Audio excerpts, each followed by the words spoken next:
देहांत हो गया था।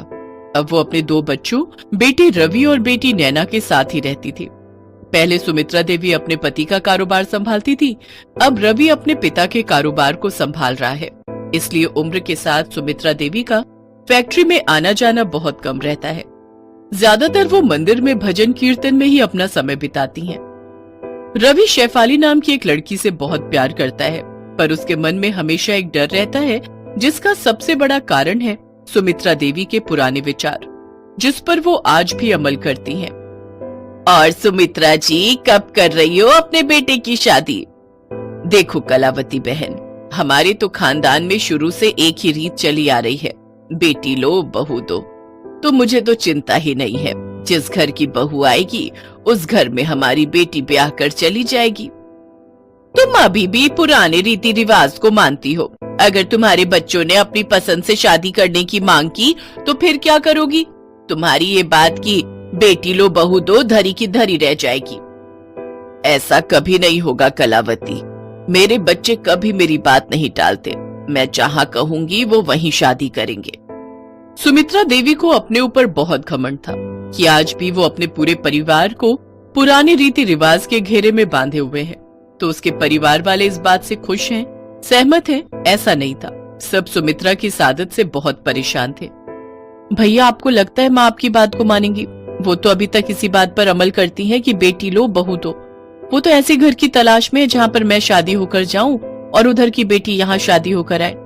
आजकल वो आपके लिए ऐसी लड़की की तलाश कर रही है। नैना, मैं शेफाली से बहुत प्यार करता हूँ। शेफाली को मैंने वादा किया है कि मैं उसे अपनी पत्नी बनाऊंगा और इस घर की बहू। इसीलिए मैं आज माँ से इस बारे में बात करने वाला हूँ। तभी सुमित्रा देवी भी आ जाती हैं। क्या बात है, बताओ तो, क्या बात करनी है मुझसे? माँ कोई नहीं, आप पहले बैठो, फिर आराम से मैं बात करता हूँ। माँ मैं पानी लेकर आती हूँ। हाँ बोल, क्या बात है? माँ, मैं शेफाली से बहुत प्यार करता हूँ। मेरा मतलब है, शेफाली बहुत अच्छी लड़की है। हम एक दूसरे को बहुत सालों से जानते हैं। माँ, मैं शेफाली से शादी करना चाहता हूँ। तू तो जानता है ना बेटा कि हम जिस घर से बहू लेते हैं उस घर में बेटी देते हैं। तुम्हारे दादा परदादा के समय से ही रीत चली आ रही है। मैं इस घर में बहू बनकर आई थी तो तुम्हारी बुआ भी हमारे घर बहू बनकर गई थी, और आज तक वो भी यही रीत निभा रही है। तुम्हें पता है ना, पिछले साल उन्होंने भी अपनी बेटी की जब शादी की तो उनके घर में बहू बनकर उनकी बेटी की ससुराल की ही लड़की आई थी। हमारे खानदान में यही रिवाज चलता है। क्या शेफाली का कोई भाई है जो कुंवारा हो और जो हमारी नैना से शादी कर सके? फिर मुझे कोई ऐतराज नहीं। हाँ भाई तो है, पर पता नहीं वो हमारी नैना को पसंद आएगा या फिर नैना को वो पसंद आएगा या नहीं, ये भी तो देखना है। तो एक बार बात करके देख लेते हैं। चल, कल ही चलते हैं शेफाली के घर। नैना सब कुछ सुन रही थी, वो भी बहुत परेशान थी और रवि भी। अगले दिन सुमित्रा देवी रवि के साथ शेफाली के घर जाती हैं और वही बात दोहरा देती हैं जो इतने सालों से कहती आ रही थी। बहन जी, आपको बुरा न लगे तो मैं यही कहना चाहूंगी, ये तो जबरदस्ती वाली बात हो गई। सच तो ये है कि हमने अपने बच्चों को हमेशा अपनी पसंद की शादी करने के लिए ही हामी भरी है। शादी 2 लोगों के बीच अगर पसंद से हो तो वो रिश्ता सालों साल टिकता है। और जहाँ तक मैं अपने बच्चों को जानती हूँ, मेरी बेटी ने रवि को पसंद किया है और मेरा बेटा आयुष भी किसी लड़की को पसंद करता है। उसने मुझे पहले ही बता रखा है, मेरे बच्चे मेरे से कुछ नहीं छुपाते। तो फिर बात यहीं खत्म होती है। ये शादी नहीं हो सकती। मैं तो अपने बेटे की शादी उसी घर में करूंगी जिस घर की बेटी हमारे घर आएगी।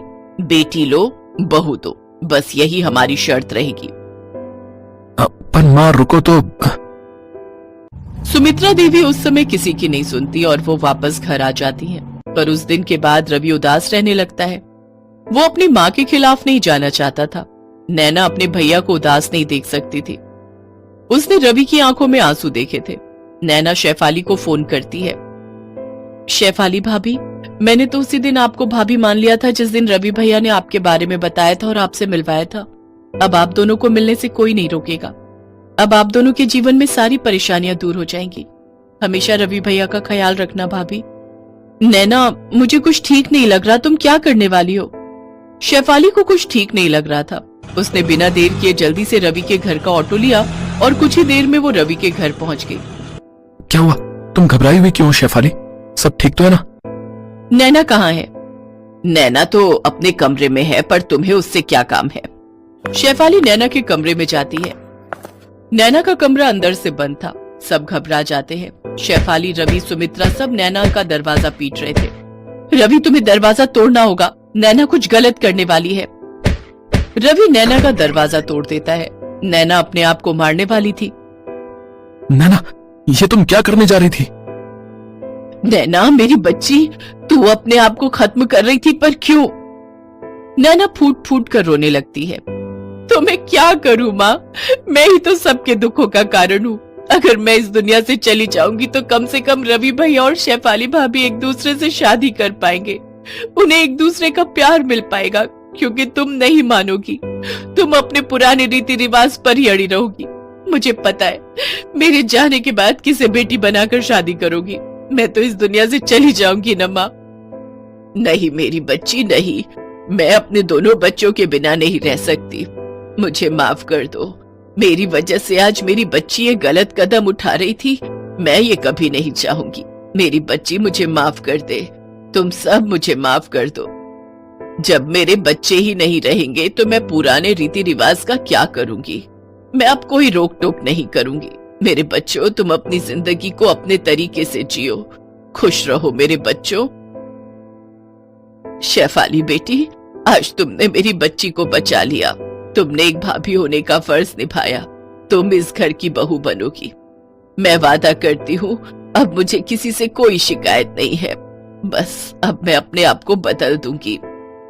नैना, रवि और शेफाली की आंखों में खुशी के आंसू आ जाते हैं। कुछ दिनों बाद धूमधाम से शेफाली और रवि की शादी होती है। नैना भी अपने भैया भाभी को एक साथ देखकर बहुत खुश थी।